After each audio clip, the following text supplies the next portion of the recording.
What's going on, everybody? Hope you guys are doing well. Super excited for today.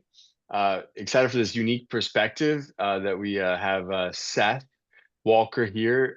Being able to kind of help provide some insight to the IDD world. Kind of a world that we've had. Some of these adult day phone calls where we have had people ask questions more specifically about this world, and sometimes Christina or I may not have all the answers. So it's great to have someone like Seth here. So for those of you who are joining this call and who have been on previous calls, this one might be a little bit different, but it'll be something for all of us to learn about the adult day IDD world. Whether it's has to do with maybe licensing or billing, Seth is going to be a wealth of knowledge to help us kind of navigate some of that. So if you have those unique questions specific to the IDD side, I would encourage you to start putting that in the chat box as soon as possible. When we start going through our Q&A, we're going to go through and go down, one person at a time, starting with the first person that's asked their question in the chat. And so, if you have IDD specific questions, definitely get those earlier on, and we'll try to get to as many of those as we can since we have Seth on the call. Of course, we have Christina here, and I don't want to spend too much time, talking your guys' ear off. I want to get some introductions going like we normally do. So if you're new, we typically will spend the first 5 to maybe 10 minutes just doing a couple introductions. This won't be the time where we ask questions. So just basically, where are you from? What place in the U.S., what state, what city, what stage of the journey are you in? And for tonight's purposes, I would love to know whether or not you are having a focus on the IDD world, or if you're focused more on the senior care side. Either way, would love to get your guys' insight. So whoever wants to share, raise your hand. Introduce yourself, where you're from, the stage of the journey you're in, and if you have a focus on the IDD side.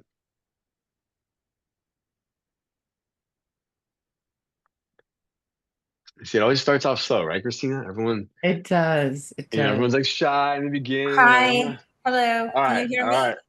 I heard someone. Okay. Hi. Can you hear me better? I can hear you. Yep. Hi. This is my second meeting. I attended last month's meeting, and it was very informative.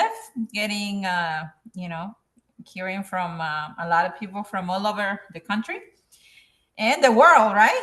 There was Yeah. someone out somewhere, I don't know, in another country, but so I'm just looking forward to this meeting. My name is Claudia. I'm in Florida, and we have a location already in our hands. So now we are doing cosmetic work. But and that's it. I'm gonna add a question, but that's all. So welcome. And Claudia, I forget, are you north east, or are you guys down in South Florida? No, I'm North Tampa. North Tampa. Okay, got it. Okay. All right. Yes. Well, glad you could join us again there, Claudia. Glad you could be here. Yeah, definitely put your question in the chat. Whoever else wants to raise their hand, we'll go through like maybe another 4 or 5 minutes and just do some introductions. So, where are you from? What stage of the journey you're in, and if you have any specialty on the IDD side, or if you're more Alzheimer's, dementia focused. Go ahead. I see Sarah, your hand's up. Yes. Hi, my name is Sarah. Hi, Sarah. Hi, I'm from Maryland, but I reside in Virginia. I'm young, I'm 26. I work with children with autism. My son has autism. And I'm trying to learn and understand how all of this works. So just starting at an early age, trying to figure it all out. And it's funny because I watched your videos and then I see you here and I'm like, oh, cool. So I guess I'm doing the right thing. Absolutely. Well, I'm glad you're here. Yeah, Love thank you. love having folks who are younger have an interest in the space. Most Um, definitely. so definitely would love, if you have any questions, Sarah, whatsoever, about maybe getting started or about the space, definitely put your questions in the chat.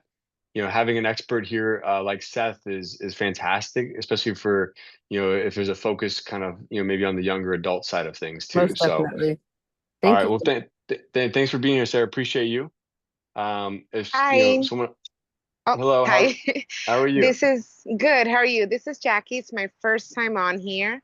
And I would kind of want to say I'm in the middle of starting an adult day program for adults with special needs. Okay. All right. So hey, you're in the right space. We got our man Seth here, who is he's definitely his expertise is on that more young adult side. So Hmm. this is a great place for you to be. So Jackie, if you have any questions whatsoever, definitely throw them in the chat. That's how we'll start doing Okay. our Q&A, and would love to be able to to have the opportunity to ask Seth more specific questions in an area that Thank he's you. really familiar with. So Thank you. absolutely. All right, who else wants to go up? We got maybe 2 more minutes, so rapid fire I round. think we should have Seth do an introduction. I was gonna say, yeah, Hello. absolutely. Go. Oh, Hi, can you hear me? Yep. My name is Monica. I live in San Antonio, Texas, Okay. and I've I'm Monica, actually do you know a gentleman named James Lee I don't. with Bella Groves? I sure don't. Okay, I just was curious. Go ahead. So I recently, probably about a month ago, decided that I wanted to open up adult daycare for seniors. And I did my SBA. I've been following your YouTubes and been reading a lot about how to start the business. Um, in the past, I almost started a personal care home, with the elderly, and of course that didn't happen. I was younger and wasn't um wasn't really into it, and now I am like thriving for my own business in the adult or in the Medicare or in the system. So Yeah. I'm sorry, I'm driving. I'm over here I Well, tried to stop be wherever I was be at where we were meeting at, but I'm yeah, gonna pull over here. yeah. So be safe on the road there, girl. We don't want you getting in an accident No, no, no, on I'm our. pulling over now. Okay. All right. But All right. I just want you to know that I really love your YouTube videos and they have helped me out a lot. And I Well, do have questions for Seth whenever he absolutely. gets on. Well, absolutely. Yeah. So Seth is on, and I will make we'll make an introduction here. Maybe we'll get one more person to introduce themselves, and then we'll have Seth share a little bit more about his background, and go from there. So if one other person wants to jump in the chat here, just tell us, where you're from, what stage of the journey you're in, and if you have any interest or, if your focus area is on the IDD side or possibly more the Alzheimer's dementia senior care side. So. Okay, my name is Audrey Edwards, and I'm from Tampa, Florida. I just became a Medicaid provider, so I'm just kind of not really sure what direction. I was thinking of a ALF for I should say elderly. However, I'm just torn between ALF and adult daycare, so just here to learn and see what's the best direction to go. Gotcha. Well, Audrey, glad you're here. It's nice to get a couple of Florida folks on, which is fantastic. So great stuff. What I was gonna say, I guess we'll jump right into here is I want to introduce you all to Seth. I would love for Seth to be able to share with you all a little bit about his background. Take a few minutes so give you guys time to put your questions in the chat. Again, Seth's expertise is kind of on the IDD side, the young adult side of the adult day world. So it's a great opportunity for those that have an interest in kind of really a growing need on the younger adult side of things for families that might be caring for their own kids while they have to go to work and things like that. So a lot of unique opportunities that we don't really explore a lot on this on these calls. So super grateful to have Seth here. Seth and Christina work a lot together on different projects depending on what the needs are. And so Seth, I would love for you to kind of share a little bit about your journey and share with everyone here kind of how you got into the space and now what you do on with the work that you and Christina do to support the space. So feel free to introduce Sure. yourself, and we'll get, you got the floor for a little bit, and everyone put your questions in the chat, and we'll get to them shortly. Yeah, thanks, Kris. So I'm Seth Walker. I'm really excited to be here today speaking with you guys. I'm very passionate about this space, not only on the IDD side, but just on that meaningful day for seniors and individuals who need that help. I'm based out in Northeast Ohio, kind of born and bred up in this area. I have a bachelor's degree in forensic psychology. My master's is in social work. I'm currently the program director for a large organization in Northeast Ohio. So I have 70 clients, 100 direct care staff. We're Medicaid funded, so we're not any on that private pay. I defer to Kris and Christina to kind of answer some of those questions. But I've been in the IDD, the intellectual developmental disability space, since 2013. I started out in direct care. I didn't know what I wanted to do with my life and really absolutely fell in love with that service work. I'm the social working son of social workers, so it's just kind of following in the family footsteps a little bit. But I've been on the residential side, the day programming side, employment services. I'm now in executive management, but assistive technology, environmental accessibility adaptations, you name it, I've done it in my space. And fun little facts, I was the director of operations for a senior adult day working with Christina a few years back. So now her and I work with her on consultation and policy plans for organizations specific to the senior space that might be looking to expand a little bit into that IDD realm. So as fun and shiny as writing state-specific policy is, I do enjoy it. So I'm anxious to hear your guys' questions. And if we want to talk about the similarities, because there are a ton between that intellectual developmental disability in the senior space, but there are some really clear differences that everyone kind of needs to be mindful of as well. But I'd really like to give most of the time to the Q&A session there. So if you guys got any questions, please let me know, and we'll put our contact information in the chat.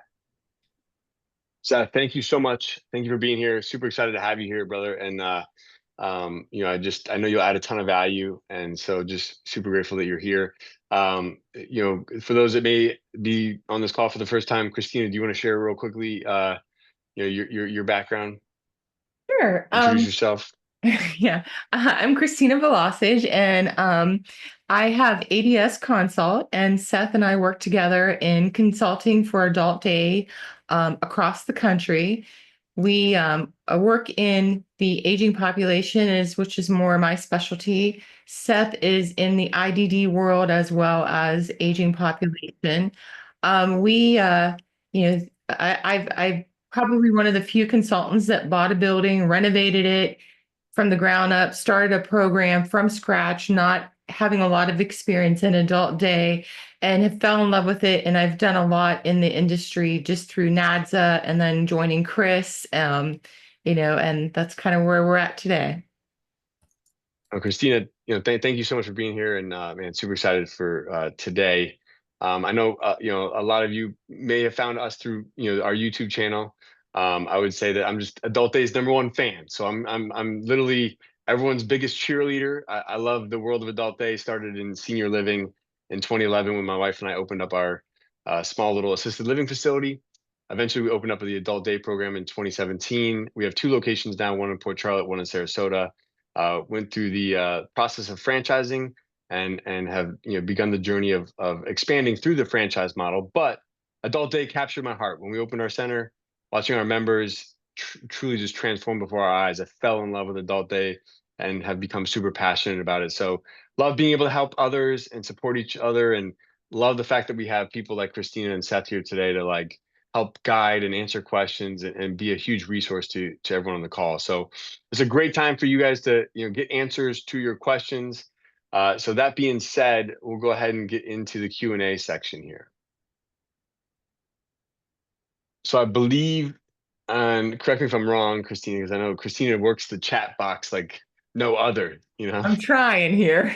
She provokes that kind of conversation so well.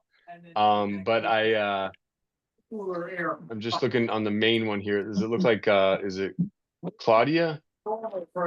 We had Monica that said, or Monica, go ahead. Yeah, about having a partner and certified CNA. So Monica, Yeah, Monica, if you want to go and jump on the chat here and or jump on the call, and feel free to share your first question with us out loud. Just you can reiterate whatever you put in the chat so we can all hear.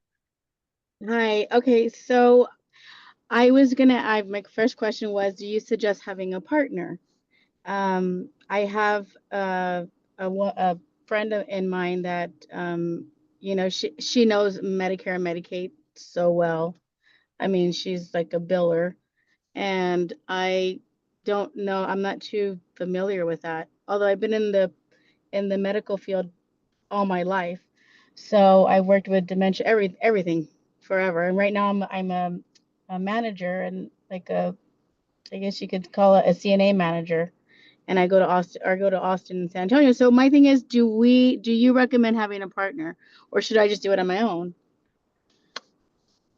I am I'd love Christina or Seth, if you want to take maybe some of your thoughts on it. I know I believe Christina's had partnerships in the past as well. Yes. So feel free to take the lead on it if you guys want to.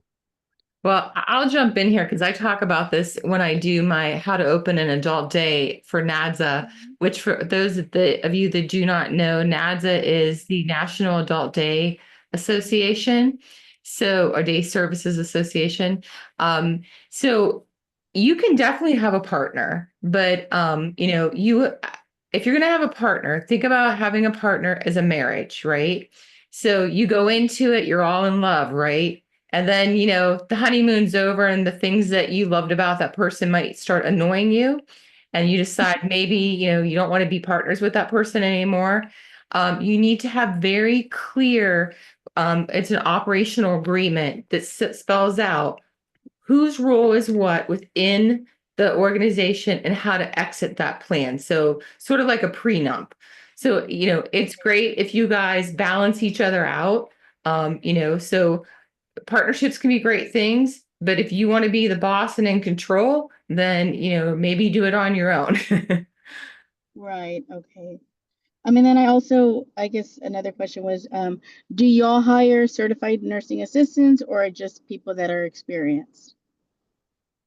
That What do y'all depends on your recommend? state. So your state will tell you what your qualifications are for those staff. So some states they're CNAs, some states they're personal care assistants, some states they're direct care support people. So you would just need to find out what your state guidelines are for that staff, and then it'll tell you, if you need what their qualifications would need to be. Okay.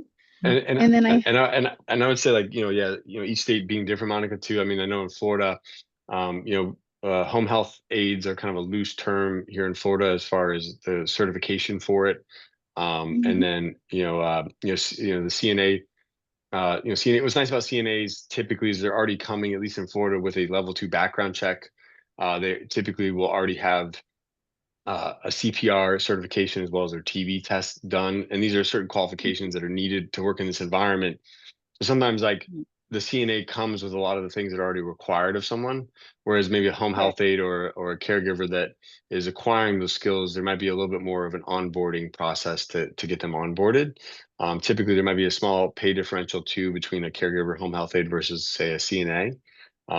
But in my experience, we've had great home health aides, caregivers, CNAs, and not that one is better than the other, but definitely sometimes the more skill set someone has, there's the learning curve can be a little bit less. But then you can find really great people that have never been in this industry before that are better than any CNA that's been in it for 20 years. So correct. Okay. Can I ask one more question? So just for the sake of time, Monica, and because Seth's here too, and we have a few in our chat, I want to move on to the next one. Is it IDD specific or is it No, general? it's not. It's just in general. Okay. So yeah, it's just general. Let's keep going. Since we have Seth here, I want to make sure we give everyone the opportunity to have a conversation with him as well.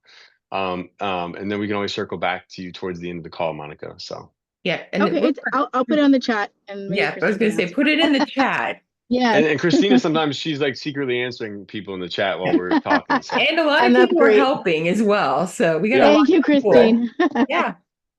All right, so we'll go to the next person. I think we got Claudia is up next, right? Claudia, you there? Let's just seeing if Oh, I'm she's here. all right. You I'm feel free to here. go. Yeah, go ahead and share your question with the group, just so we can all hear, and then Okay, so I'm looking for advice. First of all, before I ask my question, I want to let you know, Kris, that those videos that you have created in YouTube years ago, I mean, yeah. you are a godsend, okay? Like you gave so much information for free, like to the world, and I appreciate it. Thank you so Oh, much well, for thank sharing you, your thank you knowledge. for your support. Sharing your knowledge, that's amazing. So Yeah, anyway, so in the application for the Florida adult daycare, there is a section about financial capability. I was looking into Facebook and YouTube, and it says they recommend to hire a CPA that I mean, for them to look at our, finances and yeah. see So if we qualify. So, is so that? it's Do you recommend that, Yeah, or? so it's in Florida, and every state's different. So for those on this call, if you're in a different state, this might be different per state. But in Florida, they have this thing called the Proof of Financial Ability, a PFA document. It's an Excel spreadsheet that when you go to file your application to become an adult day center, it is an Excel spreadsheet that would go along with the application. And it's the number one reason that an application gets denied or comes back with an omissions letter is this document called the Proof of Financial Ability. And so I've always used a gentleman, his name's KZ Hart, and I can provide the website and information. And essentially, his specialty and all he does is PFA documents for like assisted living, adult day, home care agencies. So the majority of some of those licenses that require a PFA to be done, that's all this person does. And I think he has like a 99.9% success rate of submitting a PFA into the state and it getting approved without it coming back with an omissions letter. And if it does come back with an omissions letter, he'll take care of it. It's all part of the set rate that he charges on the front end. But it's the fastest, most predictable way to get through it. If you hire a CPA that's not familiar with what the state wants, more than likely you're going to probably spend 2 or 3 times as much money and go through the heartache of having your application come back with omissions. So that's my suggestion on that. And Christina, I don't know if you went through that when you were, working with the one up there. Yes. Here. Okay. That was like the hardest part is getting all those in there. Their Didn't I say financials. Kris is a godsend? Yes, he is. So if you can share the name, I would really appreciate it, and I'll let her know. I'll contact. Yeah. Thank Yeah. you. I just put it in the chat for everyone. If anyone is in Florida, I think, truthfully, I don't even know if it's a he or a she. I have worked with this person for a long time, but we've never talked on the phone. It's all been through email. And I haven't seen a photo of them, but they've been great to work with, and they're super responsive, right on top of everything. It's caregiverconsulting.com. And there's just flat rates for different size adult day, assisted living. But I have personally used them 4 times. So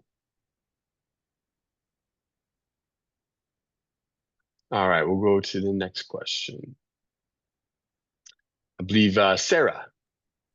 Hi, yes. I wanted to know, do you have to have a location prior to actually applying for the license? Christina, you want to go Yeah. ahead and Generally, take yes. I mean, that's going to be a Yes. state by state thing. Go ahead, Seth. Okay, okay. That's all I had for now. I'm still in the learning process. Thank Yeah, because they're going to want to do a site walkthrough. You're going to have to make sure it's up to building code, fire code. It has occupancy things. I mean, some folks have requirements for sprinkler systems. I know Christina can speak a lot on the fun of having to have a sprinkler system in a building. But yeah, I would absolutely make sure you check your state regulations on that. But it's almost a guarantee you need to have the building ready for occupancy before you even submit your paperwork. Okay, thank you. I believe, if I'm reading through it, so I think is Amanda Farr. Amanda, are you on here? I am. Amanda, I think it seems like you have a great question that I think might be applicable to Seth as well. If you want to share with us, and see if we can get Seth's take on it here. It's kind of the same thing with the construction side of things. We do have a building. We've got the we've started the DHEC process as far as they wanted a contract with the since we'll be catering the meals like for lunches. They wanted the actual contract with them, going through those stages of everything that they needed. And then I guess I know it's different from state to state, but actually the construction stages, I guess that's where it kind of gets kind of foggy, where it's saying like I guess you have to have an initial, and then like when you're going through the process, they have to do so many inspections through the process. Has anyone experienced that part of things, or is that just state by state? It is state by state. Yeah. In South Carolina, you have to have your construction approved. And then once that's approved, then you can have the state come out to do their inspection. You have to have policies and procedures. All of your furniture in South Carolina has to be have some sort of fire resistant retardant on it and labeled as such. So you really need to make sure you read all those regs and then understand what they're going to need. But yeah, you have to get the construction approved first by the state, and then they'll send out somebody for that. Okay. Okay. Yeah, we've got like two short books. They're like 45 pages a piece. So it's, kind of digging through those and kind of seeing what's what. But then I guess, go ahead. Oh, no, go ahead, Amanda. And then I guess the second one is just like the financing for, I'm trying to use as many funds as I can, of course, that are not loans or that are not, things we have to pay back. Is there, have y'all found that there's like grant money or scholarship money for these type things, or? Yes, Seth or Christina, I'd be curious to know, in your experience, especially Seth, with all of your kind of Medicaid experience side of things, maybe, is there grant money out there available for this type of stuff? So checking into grants, local ones, you might have luck there, but in Ohio, in the IDD space, there in fact was a moratorium for a time where the state wasn't allowing any new providers. Now that was kind of during the COVID era there, and they needed to make sure everyone was safe. But even now, it can be difficult to get started on that financial side. Ohio requires not only that you submit proof of liquidity, that you have money in the bank, but then you have a line of credit. I know some for some areas, be it residential or day program, you need to have a line of credit of up to $1 million. So it is a fairly large hurdle. I recommend folks, especially in the nonprofit space, to check out GrantWatch. It's a national organization there that you can kind of enter your keywords, and I get grants sent to my mailbox on a weekly basis. But asking around locally, and if you are local near any sort of licensing body. So every state has a different licensing body. Now they might break those down to the county level, which is how it is in Ohio in the IDD space, to where I'm just a phone call or a drive away from my local county. I don't have to drive 3 hours to our state capital, Columbus, to be able to have a face-to-face relationship there. But especially if there's a need, I know when I was working for an agency in Virginia with Christina doing some policy work, there were certain services that were in high demand that kind of got fast tracked through the process. There were some that were regular, and then there were some on a statewide registry that, hey, we are at an influx. We no longer need any of new providers of these services. So I know you guys are getting tired of hearing it, but it really is kind of a state by state basis there. I would search out local grants and foundations if you're looking for startup funds. And then SBA is a great route kind of on that larger, more federal project side. Gotcha. Okay, thank you. Do you know what size, Amanda, do you have an idea of like what size of, what amount of capital you're looking to raise?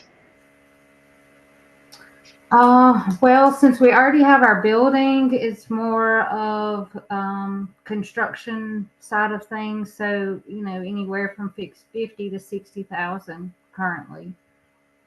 Gotcha.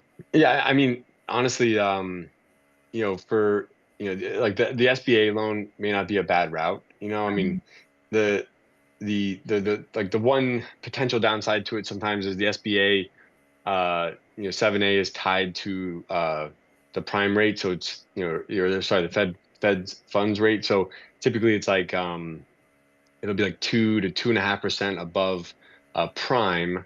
And so as that Fed funds rate kind of moves, it'll adjust up. And 2-3 years ago, it was really cheap money. Today, it's definitely more expensive. However, what's unique about the SBA 7A loan is that you can use it for working capital, you can use it for construction, you can use it for furniture, fixtures, and equipment. So when you apply for an SBA 7A loan, it gives you the ability to use it for a wide variety of things, whereas sometimes more conventional commercial financing, like you might be able to go and get a construction loan from a bank, but you may not be able to get the loan for FF&E and for working capital and some of those other things that you might need to get your business off the ground. Gotcha. So if I'm looking to,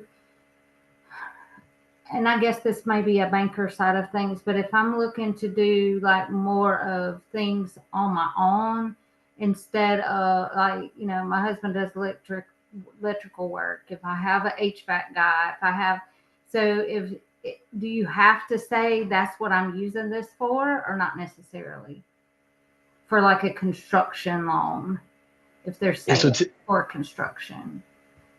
Yeah, so I mean, so typically for a construction loan, like a lot of times you're going to have either some sort of general contractor, or if it's isolated to electric or HVAC or a certain maybe specific trades. At the end of the day, though, I would say most construction loans are going to want to see some general contractor overseeing the whole project, with a formal contract in place, with a form written out, everything spelled out, with all the bids, architectural drawings, all the things that would help validate that, okay, there's a general contractor in place, the work has been scoped out, there's a quote for every trade within the work, and this isn't just like my cousin Bob who wrote a quote on a one-page piece of paper. Like this is like a real construction project.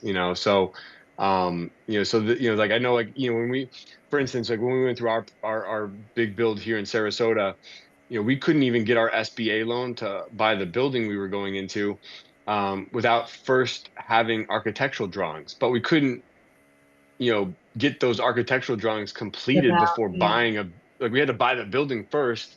So we actually had to do this unique structure where we had to get a bridge loan to acquire the real estate. And then we had to wait 6 months to go through the architectural drawing process to get full plans for everything, including, the floor plan, phase 1 and phase 2, mechanical, so it had HVAC, plumbing, electric, all that stuff in there. And then we had to get, individual contracts with each subcontractor, for the approved quotes, for each of those trades to get a final total to submit this entire thing to the bank to get approval.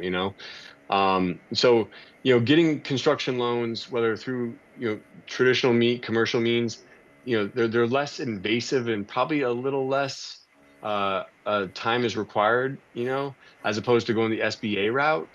But the SBA, there's more flexibility. So if you're like, like it'd be great to just knock out and be done with construction, but do I have enough money to go from opening day or even pre-opening to, profitability or stability? Is that, 12 months, 18 months, 24 months, depending on my market and those that I'm serving, and is it more Medicaid focused, or is it young adult or seniors? Like all those things that, might go into consideration. Like, do I have enough funds to fund the ramp up period before my business is profitable?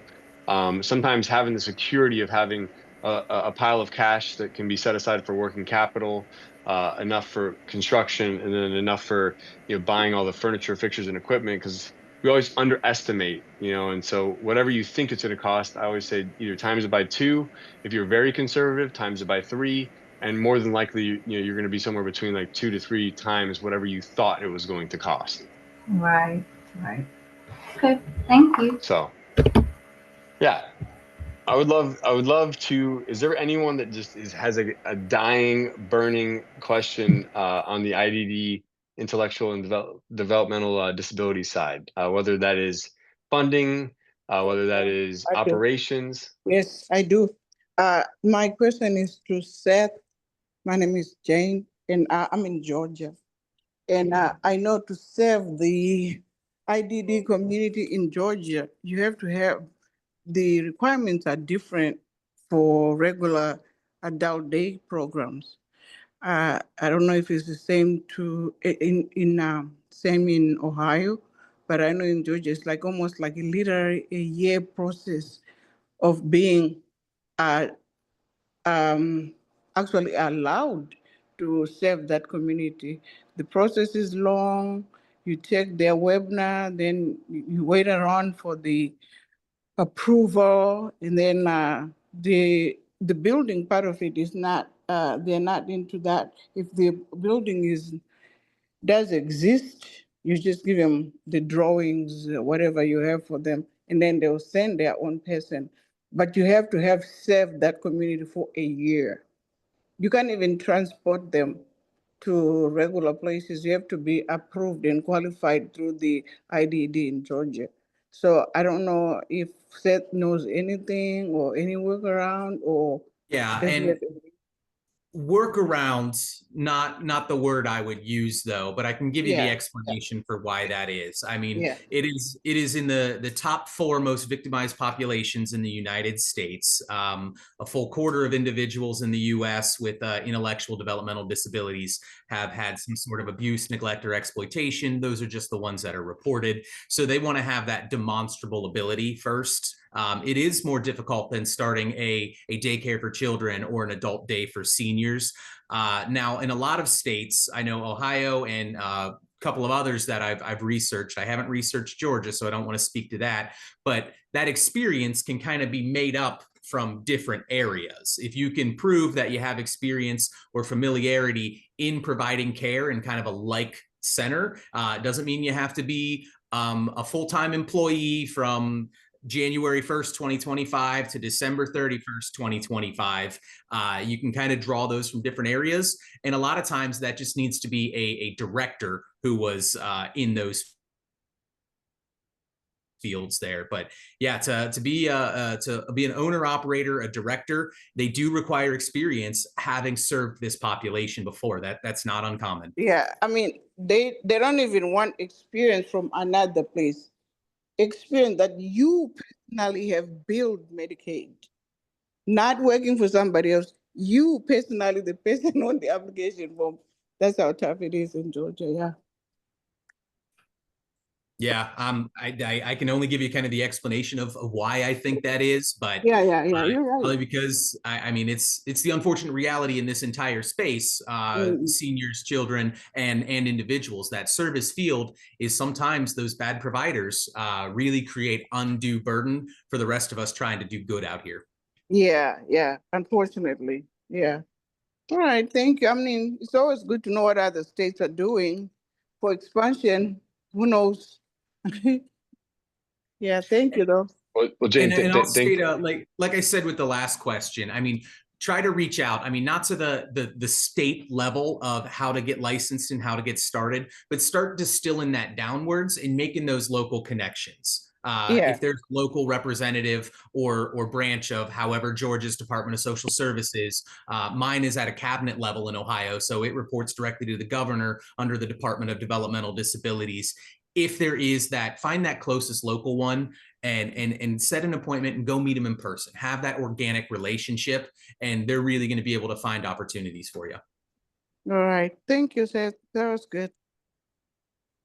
I appreciate your Jane, for joining us. I would love, and I know we have some other questions, and I feel like we'll have some time to get through to some other individuals as well. But anyone else that has a IDD, intellectual the intellectual developmental disabled. Did I say that right? Disability. It's a tongue twister if you say it. Come on, Seth.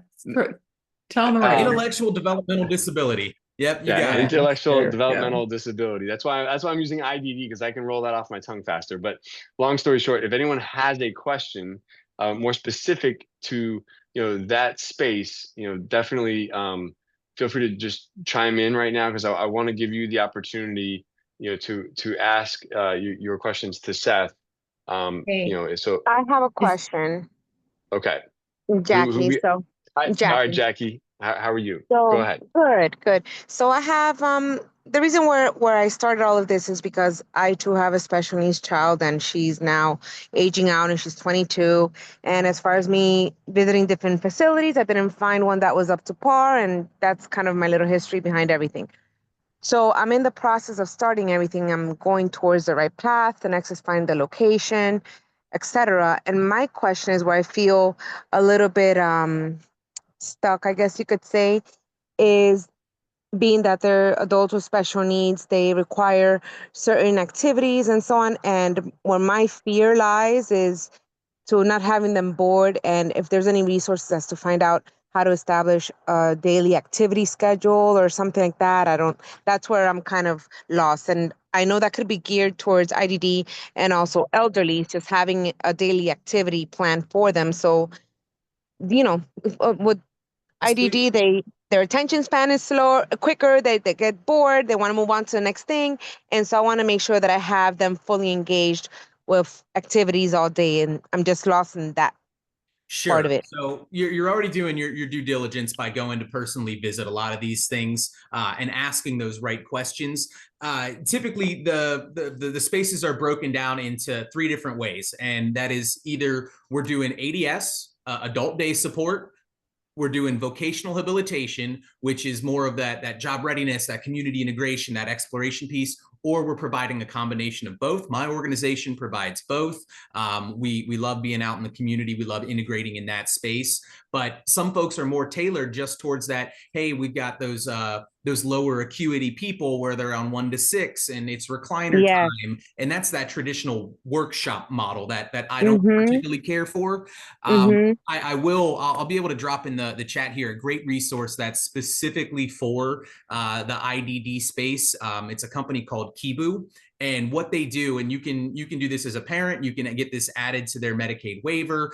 You could have, I use it at my day programs, but it is a kind of an on-demand service where they've got this huge bank of videos and then live classes, and it really is all about that energetic, meaningful day. For me, it's having a separate staff person on site where I've got these live interactive, we got Billy Blanks Jr. teaching our fitness classes in Little Old East Palestine, Ohio, zooming right in, calling my individuals out by name. So it's a great thing to do kind of in that meantime to find those meaningful activities.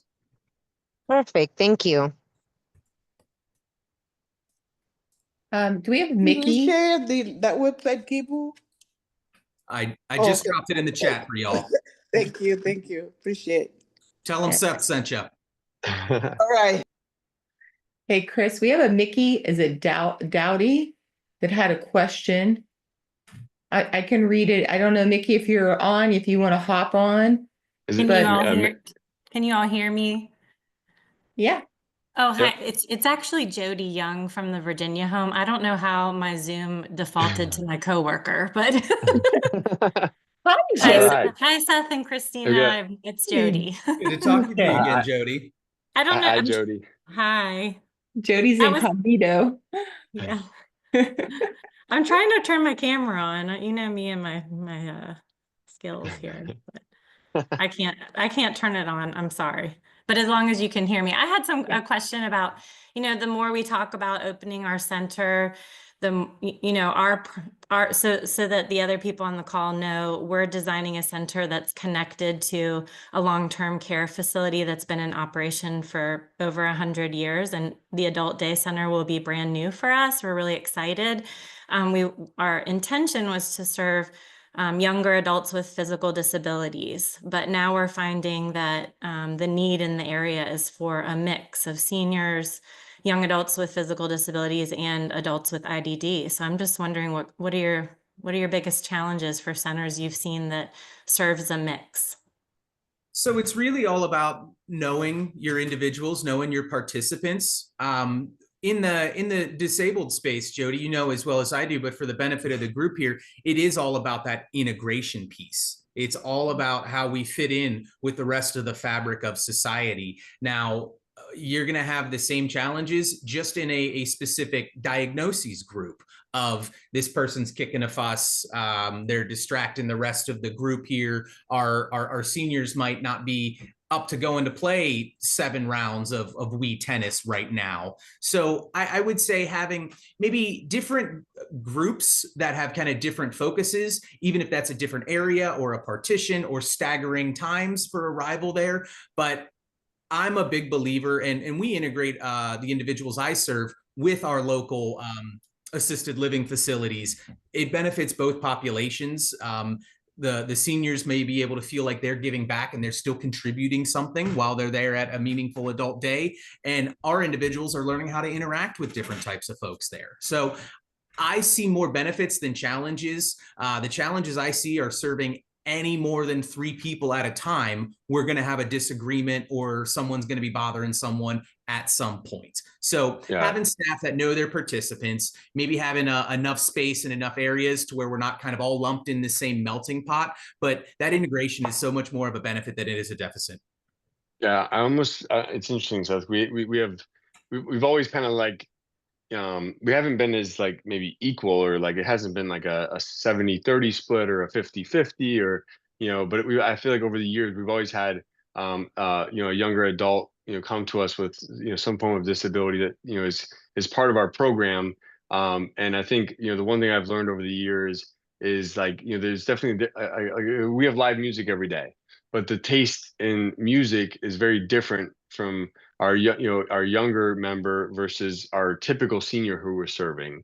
And so and or even some of the activities that we might do just are not really feeding that younger adults like sense of purpose, or giving them that meaning like it would for our senior population. And so I know for them it's almost like we've had to like especially when there's like only 1 or 2 at a time that have ever been in our program amongst our senior population, is that like we typically are isolating specific times of the day to do things that we know they enjoy.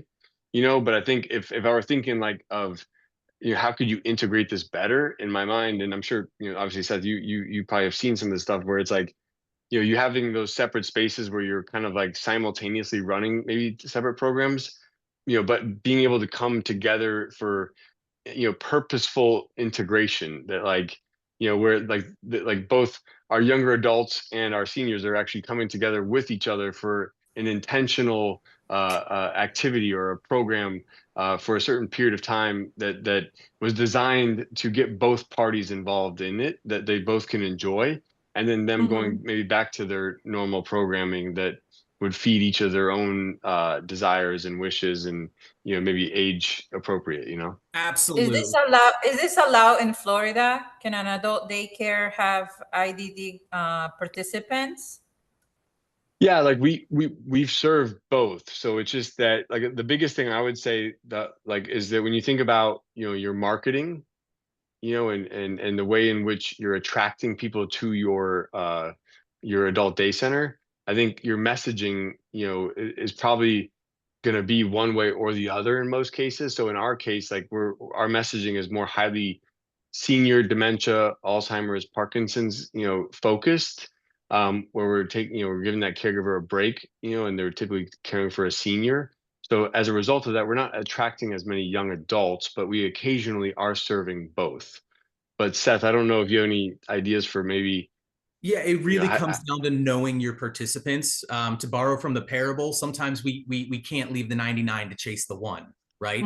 So making sure you have that programming that makes sense. But Kris said it excellently there. If you have the capability and you've screened your participants all appropriately, I would never throw one of my highly behavioral one-on-one people in with like kind of our general group. I think it's a problem we have on this call here is we want to help everyone. We want to serve everybody, but you need to make sure it fits kind of for your model, your staffing ratios, and the overall flavor of your program. I got 3 different programs for that reason. Yeah, especially on the young adult side, you probably have different age groups, right? And each of those age groups potentially, more so or even than age, but okay, but yeah, I mean, I've got 20-year-olds that love nothing better than dancing polka with 60-year-olds. Got it. Yeah. It's interesting. I think one of the things I've always talked about is like kind of knowing your center type, or like knowing who you are at your core. And I think I've always for those that maybe haven't heard this, there's like 4 categories. I always say that you got to kind of pick your identity, and once you choose your identity, then like all of your messaging and your branding and the way you target your audience is kind of ingrained in that identity, and so it's like, are you focused on that senior population or more young adult, are you focused on more of a Medicaid payer source versus a private payer source? And is it more of a social model or more of a medical model? And then are you going to choose a nonprofit or a for-profit route? And if you go through each of those 4 boxes and just choose one or the other, like that kind of helps you identify who you are. And then you can build all of your, activity program, your marketing, your branding, your values, your mission, all those things around that identity. But then it doesn't mean that you can't serve other people in those other categories. It just means that you're like, I know who I am, and this is what we're really good at, but we're still open to helping all people. But we just want them to know that like maybe our program's catered this way. But if you wanted to like serve both sides of that population, you might want to have like an identity for this side of the building and an identity for this side of the building, and separate marketing and separate program structures. And if you have the resources to take that on, that could be a way to like to successfully integrate both and to serve both sides of the population well. But sometimes it might be a good place to start in one or the other to get your bearing and kind of get acclimated to what it takes. Because I'm sure on the IDD side, Seth, maybe you can speak to like the billing or the reimbursement side, or maybe any differences there that you might see on how that side of it works versus in maybe the senior care focused world. Yeah, I can tell you in Ohio, we only do Medicaid waiver billing for our services, and it pays quite a bit more than the senior side does. So there's absolutely a way to do both. Like I said, I don't serve any seniors right now as a nonprofit. I have to stay mission based, and that's enhancing the lives of individuals with developmental disabilities. Which Seth, to your point, that's like your identity, right? Like you're this. Part of your identity is like you guys know who you are and you know what you're good at. But my programming, when I'm getting out and about, we're always incorporating those different populations, and I've seen it done, and I've seen it done really well. But it's to first thine own self be true, and yeah, Kris, your 4 buckets is a great place where people really need to start. It's interesting because I've always like I think it's people underestimate probably that Medicaid, because I've always felt like the senior Medicaid reimbursement from state to state seems so sad sometimes compared to like the IDD side.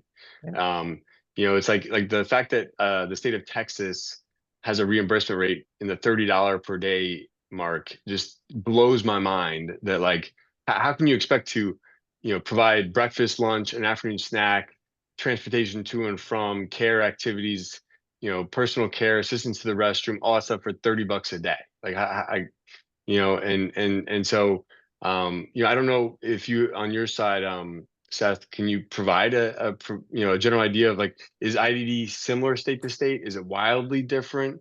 I know, in the senior care world, it's wildly different, I feel like, but in IDD world, is it more? I wouldn't say it's wildly different. I mean, we're operating under a 60-40 split in Ohio here, where 60 cents of every dollar is coming from federal Medicaid, 40% is our state and local match. So a lot of times those base rates are set on the federal level, and then state by state can choose what it wants to do. My administrative office is less than 2 miles from Pennsylvania. Up until a year and a half ago, their starting wage for direct care entry level straight out of high school folks was almost $4 an hour more than mine. Now we had a massive Medicaid increase in 2023 on the state side, but there are some changes. I can tell you right now, for individuals, depending on your cost of doing business category, which is how it's broken up, I think that's another really big difference, is there's so many more little nuances. Are you in acuity A, B, or C? Are you under cost of doing business category 1 through 8 in the state of Ohio? But if you were serving 4 individuals in a community integrated setting, meaning you were out in the community with them all day, 4 or fewer individuals, you're anywhere from $172 to $183 per participant per day for that, as long as it's over 5.5 hours. You said 70 per day? 170. Oh, 170. Yeah, I mean, like it blows my mind how, like, that could be the reimbursement rate for that side of the spectrum, but then your senior population, Christina, what's the reimbursement rate for seniors in Ohio? So we have 2 models. One is our enhanced model, which is kind of the social model. That's like $82 and some change. And then we have more of our medical model, which is the intensive, and that's about 106 and some change. But then we also get paid separately for transportation. Round trip is a little over 27. So Ohio has really been growing in the adult day arena. I've been getting a lot of calls from people from different states wanting to come to Ohio and open adult days. So I think that, we're definitely seeing a growth in that here. Hey, Ohio's the only state I know that has its own adult day, like, page. Yes, we do. It's amazing. We have a great director here. Hey, we have where's the one who's from Jacksonville?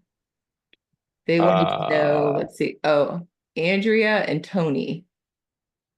Troy? Is that Andrea and Troy? Or Troy, I'm sorry. Yeah, I got glasses on. I still can't figure that out. Adria and Troy. Yes. So my question is, I'm looking to open an ADC in the Jacksonville area. I have done my market research and it's pointing me to the west of the downtown area. My question was just if you guys had any insight on the Jacksonville and any ADCs over there that's dealing with the IDD population.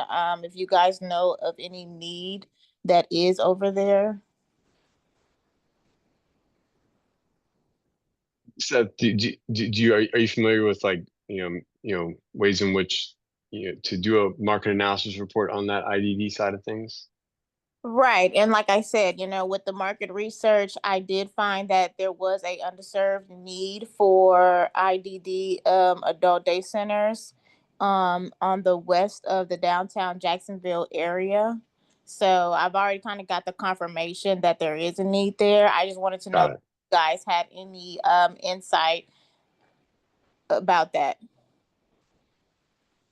I can tell you in the county that I'm from, we have probably 4 or 5 adult days that service the IDD population, and they're all like within like the same area, like in a probably a half a mile radius. So, just because somebody's there doesn't mean that they're the best ones there. When I started my adult day, I looked at the competition and said, what can I do different? Well, how can I be better? And so that's the mentality I went into it. So just because somebody's there, does it mean you can't go into that area? Yeah, on the east side, I did see a lot of ADCs over there. And of course, that's still an option. Like you said, even though there are ADCs over there, there's still probably opportunity for a better place. But yeah, so on the west side, I didn't see much, but I did see there is a need for it. That's what kind of pointed me to that area. Okay. Yeah. I was thinking, when you think about the reimbursement for like the IDD space, Seth, when it comes to like maybe attracting new, I guess, members from that world, is it more case manager, like relationship building, or more family outreach? Or like if you were going, like say we're going into Jacksonville, like and trying to like build that market, where would be like an area of focus that she could spend her time? I was just responding to Alex in the chat here on that. His statement was that Medicaid helps us a lot. I wish I could get more clients from them. And I said, hey, that referral pipeline can be difficult. Right now, that is the traditional model in Ohio: is a family comes into our county board of developmental disabilities and says, hey, I want services for my loved one. That caseworker takes the list, and they might go to the same ones that they always go to, the ones that said something nice about their outfit at a team meeting once, and then those are the ones that get shown. The past 3 years, my organization has spent a lot of time and a lot of money really focusing on our own marketing. The IDD space is historically terrible at marketing. Websites are bad, the outreach is bad, but we go to the events, we go to the conferences, we go meet people where they're at. And so I attend Special Olympics events. My local theater here has a huge special needs program every year and play every year. So we just try to get involved in the space. And much like Christina said, she's just one county north of me. I'm in a much smaller county. There's probably 5 or 6 day program providers for IDD down in my county, but we serve different niches, and the quality speaks for itself. But I've got 50 years of an agency's history behind me. That doesn't mean referrals come to me any quicker than they come to anyone else, but meeting the folks where they're at is huge. If there are local clubs, if there are any local support groups for caregivers, attend those, make your flyer kind of known there, and say, hey, I might not be the person to help, but I'm the person who knows the person. Become that just referral resource. And then I do believe it comes back around. Seth, what would you say, like percentage wise, if you could guess? Because I know we may not have this dialed in exactly, but what percentage of folks would you say are like coming, maybe into your center, like through the authorization or as a referral by a case manager, versus like a family member who did their own research and we're looking into this and then going back to get their authorizations? I would say now it's probably 60% they found us, 40% they found they reached out and said, hey, I need help to the county board. County board came to us. Got it. Okay. So it's interesting, because I feel like it's probably almost like meaning families are more maybe potentially proactive at seeking out their own solutions and then Or they coming heard back about to it. Yeah. right. I mean, Yeah. if you'd asked me a year and a half ago, we were wholly dependent on just waiting for the caseworker to come up with a client. We were wholly dependent. Yeah. But Yeah. I strongly advise folks that, like, to be in the rooms where people that we want to serve are in. Can't just wait for them to come. Can't just build it and they will come. Field of Dreams. You got to go out there. You got to meet the folks. You got to be involved in the space, the entire space. So if you guys are talking about market research for adult days on the west side of Jacksonville, I would look up residential providers on the west side of Jacksonville, and I would go meet with them. Yeah, get their like boots on the ground take on that space. I know we're running short on time. I would love to maybe either choose someone. I don't know if I know Christina's been grooming the comments. Is there any particular questions, Christina, that you think might be like one last question that might be helpful to share with everyone? I don't see anything in here on the let's see, the IDD stuff.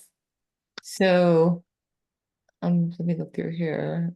Model, Special Olympics. There was, I remember, I don't know if it was Felicia. I know there was like a three-part question, maybe Felicia, that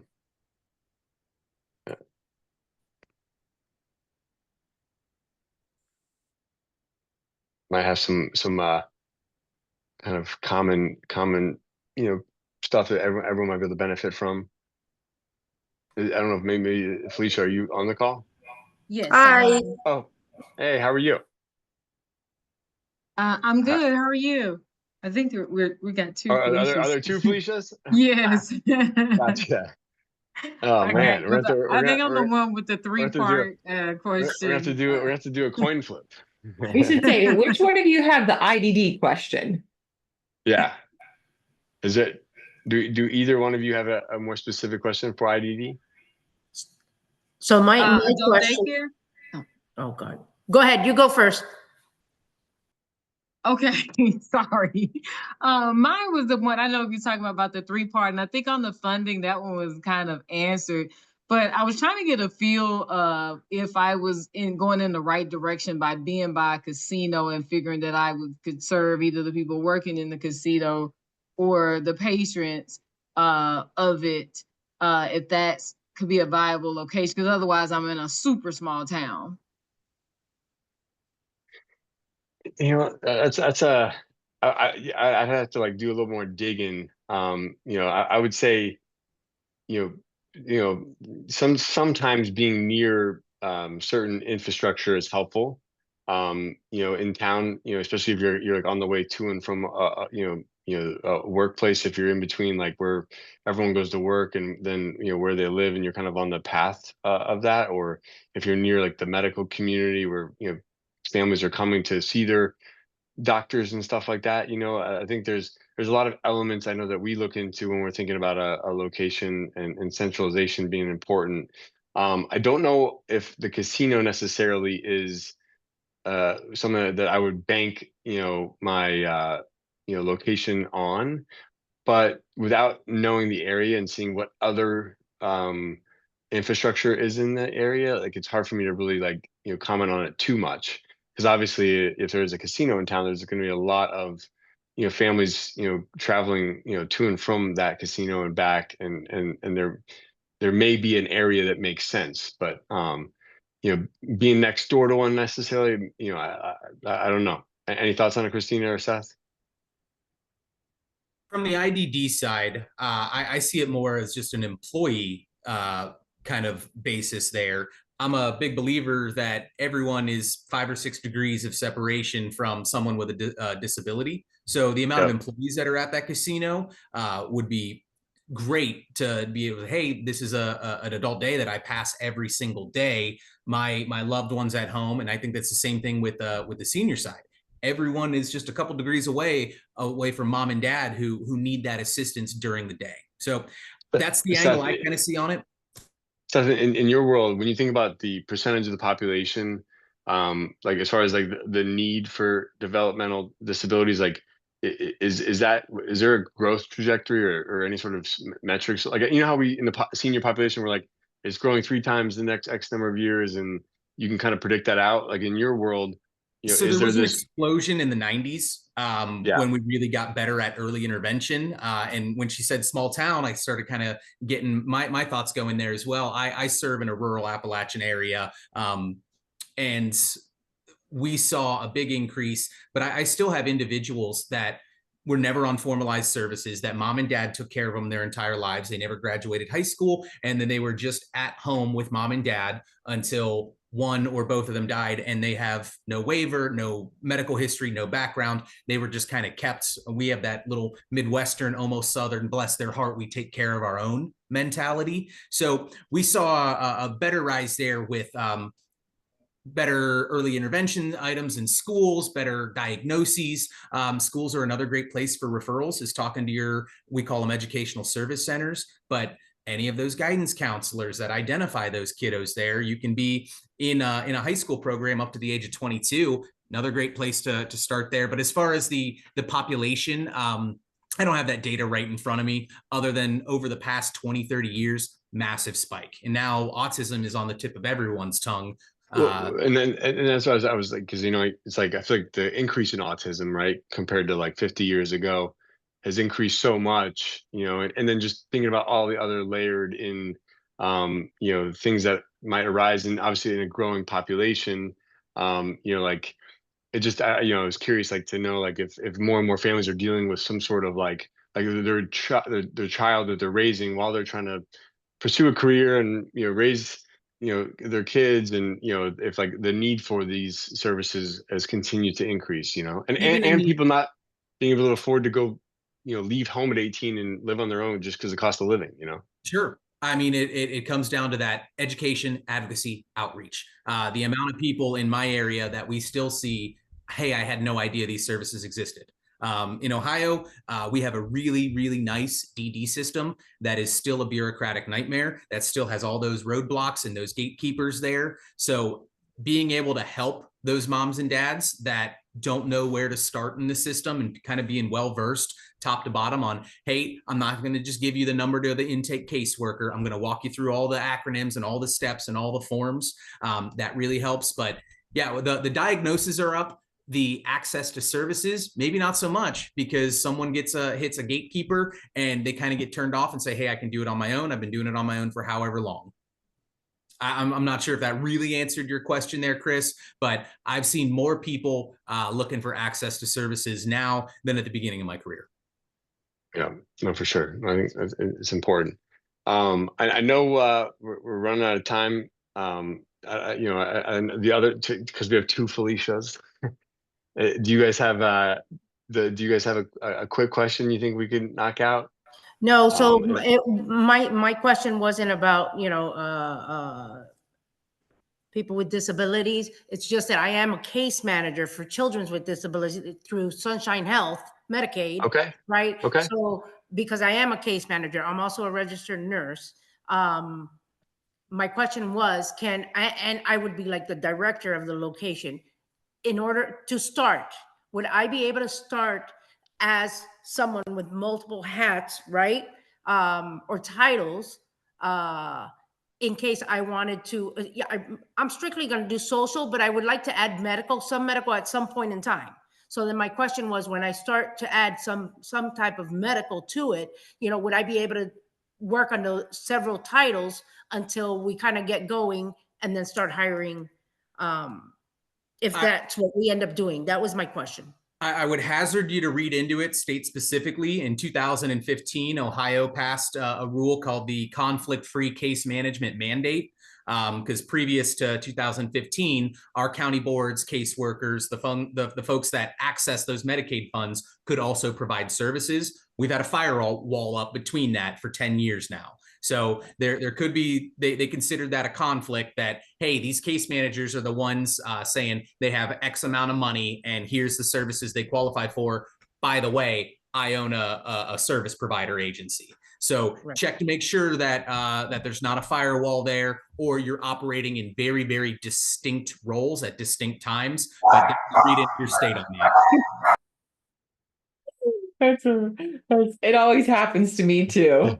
I think that was a great question to end on too. So that was fantastic. And Seth, I'm super grateful that you could be a part of this call, and I think we had a great turnout and saw some new faces, and I love the like being able to shed some light on this the IDD world, and being able to incorporate that into some of these calls too, for folks that have an interest in that. I know Christina and I have been on calls before where we had those questions come up and we couldn't quite share specifics on some of those. So having your expertise here has been fantastic. So super grateful.